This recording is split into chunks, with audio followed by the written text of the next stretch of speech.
E esses indígenas que aparecem numa barca, numa cena, né, eles fazem alusão a duas situações que aconteceram tanto na conquista da América Espanhola quanto na conquista do Peru, né?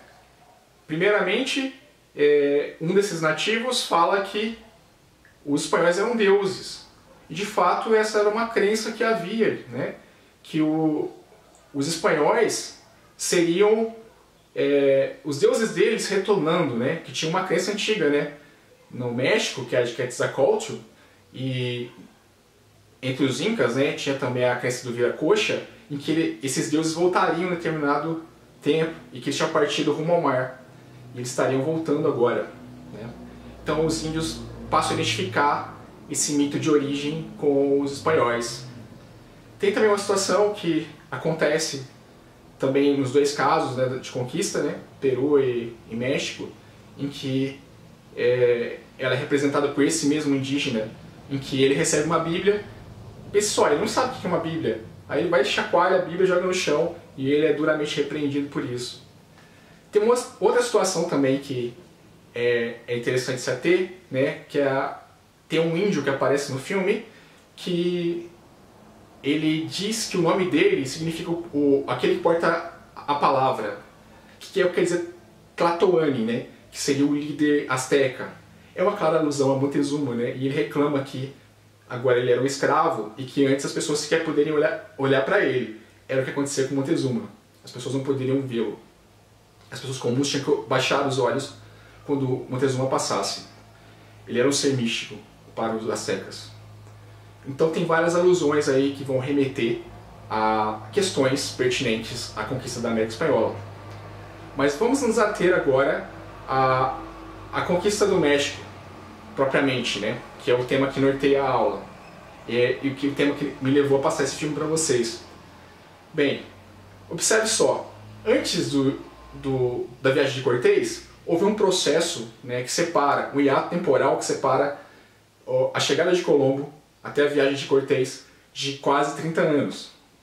Nesse tempo, é ensaiada, né, no Caribe atual, essa relação entre os nativos americanos, né, descobrem nesse terreno que isso é um continente novo, que não é a Ásia e tal, é ensaiado uma forma de relacionamento entre os povos que aqui habitavam e aquele pessoal que chega da Europa, certo? Esse período é conhecido por alguns como momento de pré-colonização. Ali que eles traçam estratégias que eles vão usar posteriormente quando eles vão chegar no continente, de fato. Já tinham feito algumas expedições de reconhecimento antes, duas mais especificamente, em 1517 e 1518, com Hernandes de Córdoba e com Juan Grijalba. E depois, no 1519, né, Cortés vai fazer a sua expedição, a mando do governador de Cuba, né, o primeiro governo espanhol que vai ter na América, que é o de Cuba. Era dirigido por um tal de Diego Velázquez, que via em Cortés um cara de sua confiança, um cara competente, né, nas suas atribuições. Já tinha feito experiências de conquista anteriormente, e aí Diego Velázquez ele vai nomear Cortés como chefe dessa incursão de 1519, mas era só para ele fundar uma colônia ali e tal, a mando de Velázquez. E Cortés ele consegue armar uma expedição com 11 navios.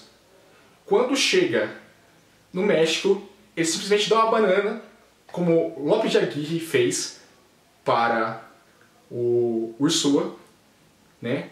E ele fala que ele que está mandando na parada e que ele não deve nada para o Diego Velázquez. Ele funda a colônia de Veracruz, que é a primeira de todas no México, e ele passa a ocupar um cargo de cabildo, que é o mesmo que prefeito. Então Cortés que passa a mandar por lá. E ele tem a ideia, quando ele fica sabendo que tem terras riquíssimas por lá, de não só fundar essa vila, mas de conquistar todo o império. Sim, rolava uma espécie de império ali. Por quê? Ele descobriu que tinha um poder central, e esse poder central oprimia os demais povos, e ele teve a seguinte ideia: se eu consigo controlar o poder central, eu vou mandar em todo mundo. Então Cortés inicia uma campanha de conquista. E vocês acham que essa campanha foi assim meramente luta e tal? Não. Foi pela diplomacia, eles chegavam lá, conversavam com os indígenas, às vezes não tinham como, os indígenas os atacavam, e aí eles tinham que responder no mesmo tom. Às vezes eles liam os códigos errados do que os índios estavam pensando e também atacavam. Eles não eram nada bonzinhos, não pensem nisso. Mas Cortés, ele tem um exército de 500 e poucos soldados, e ele entra num lugar que tem muitíssimas cidades e que tem a população estimada em 24 milhões. Cara, isso é muito pouca gente. Fica a pergunta, essa é a pergunta do Todorov principal. Como que um exército tão pequeno conseguiu derrotar um contingente populacional tão grande? Não faz sentido. Qualquer ataque mais agudo poderia botar tudo a perder a missão de Cortés. Como que ele consegue dar essa volta? Tem esses fatores psicológicos que eu tinha dito para vocês, né? O cavalo, a pólvora. Mas eles não poderiam matar todos os indígenas de uma vez. Isso é impossível. Cortés, ele vai usar como estratégia de conquista, basicamente, como um jogo de informação. Ele vai conseguir, primeiramente, um informante, né? Um náufrago que ele consegue achar lá, que é o Jerônimo Aguilar, que sabe falar a língua dos maias. Mas ele teve uma sorte muito maior ainda. Em Tabasco, logo depois da ilha de Cozumel, onde ele encontra o Aguilar, ele, depois de um conflito, ele consegue, ele ganha, né, do povo que perde a batalha, 20 escravas indígenas. Dentre essas, uma falava Nahuatl, e era chamada de Malinche. E a Cortés, sabiamente, percebe que ela pode ser importante nessa jornada, e ela passa a ser intérprete de Cortés através do Aguilar, que sabia o maia. Então, passam a coletar informações sobre os astecas. Cortés vai acumulando informação e ele percebe que há altas dissensões internas. Há muita treta rolando, gente. Sim, há uma opressão que Montezuma promove em relação aos demais povos que estão ali condicionados ao Império Azteca. Então o que acontece? A confederação, esse é o melhor termo, porque tinham 3 povos que mandavam, então, mas enfim, sem complexizar a história. Nessa época, Montezuma mandava sozinho na parada. E Cortés, ele tinha o projeto desde o início de chegar até Tenochtitlan e tomar o poder para si. Então, ele usa da informação que ele consegue para poder conseguir aliados, e ele vai galgando postos até chegar em Tenochtitlan. Montezuma, desde pronto, já sabe que Cortés está lá. Só que observe que está rolando um choque cultural aí muito cabuloso. E Montezuma tem dificuldade de decodificar as informações que vêm dos espanhóis, porque eles nunca viram nada parecido na vida. Os espanhóis, por outro lado, estavam acostumados a se degladiar com povos de outras culturas e tal. O mesmo não acontece com Montezuma. Montezuma, quando fica sabendo dos espanhóis, ele entra em parafuso. Sim, o cara entra em choque, o cara não consegue dar resposta nenhuma. Ele fica tão bolado que ele manda prender o cara que dá informação para ele e tal. E ele manda matar os adivinhos e a família deles pelo fato de eles não conseguirem oferecer uma resposta para esse problema. Isso é um problema muito sério, porque na sociedade azteca o tempo é circular, é cíclico. Tudo o que acontece no futuro tem que ter uma explicação no passado, e no caso não encontravam uma resposta. E Montezuma fica sem ação.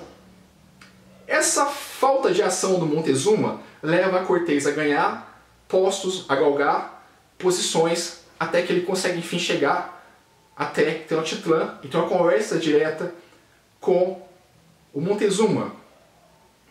Essa conversa só é possível por conta da Malinche, que sabia os 2 idiomas e tal. Então uma conversa com intermediação. Cortés, nesse inteirinho, passa a ser, digamos que o marido da Malinche. E é muito engraçado, porque vivemos uma sociedade patriarcal. E a sociedade azteca, embora seja machista em algum nível, ela tinha algumas características muito engraçadas, do tipo, o cara ganhava o nome da esposa dele. Ele é conhecido pelo nome da esposa.